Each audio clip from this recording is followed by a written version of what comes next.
Hi friends, summer start ஆயிடுச்சு. சம்மர்னாவே தர்பூசணி தான் மெயின். ஃபர்ஸ்ட்டு நாங்கள் தர்பூசணி வாங்கி வந்திருக்கோம். எங்கள் ஊரில் கிலோ 20 ரூபாய்க்கு விற்கிறாங்க. உங்கள் ஊரில் என்ன ரேட்டு நீங்கள் சொல்லுங்கள். எப்படி இருக்குன்னு கட் பண்ணி பார்க்கலாம். தர்பூசணி எப்போ வாங்கினாலும் உள்ள சிகப்பாக இருந்தால் தான் நமக்கு பிடிக்கும். இது எப்படி இருக்குன்னு தெரியல. ரெட்டாக இருந்துச்சுன்னா சூப்பராக இருக்கும் டேஸ்ட்டு. இது வெள்ளையாக இருக்கா ரெட்டாக இருக்கான்னு தெரியல.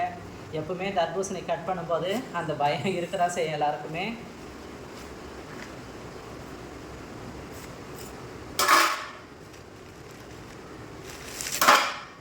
சூப்பராக இருக்குங்க. ரெட்டாக தான் இருக்குது. டேஸ்ட்டாக இருக்கும் போல இருக்குது.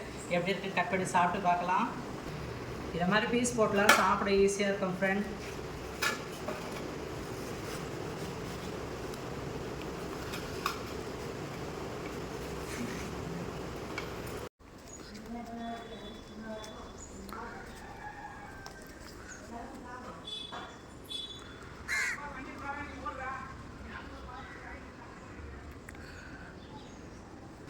ஒரு சில பேருக்கு இதை மாதிரி நீட்டாக கட் பண்ணி சாப்பிட்டா அந்த தர்பூசணி பிடிக்கும். எனக்கு கூட நீட்டாக இருந்தால் தான் பிடிக்கும். பீஸாக இருந்தால் பிடிக்கும். எப்படி இருக்குன்னு டேஸ்ட்டு பார்க்கலாம். சூப்பராக இருக்கும் ஃப்ரெண்ட். நீங்களும் இந்த வெயில் காலத்துக்கு தர்பூசணி ரொம்ப ஹெல்த்து. வாங்கி சாப்பிடுங்க. பாய்.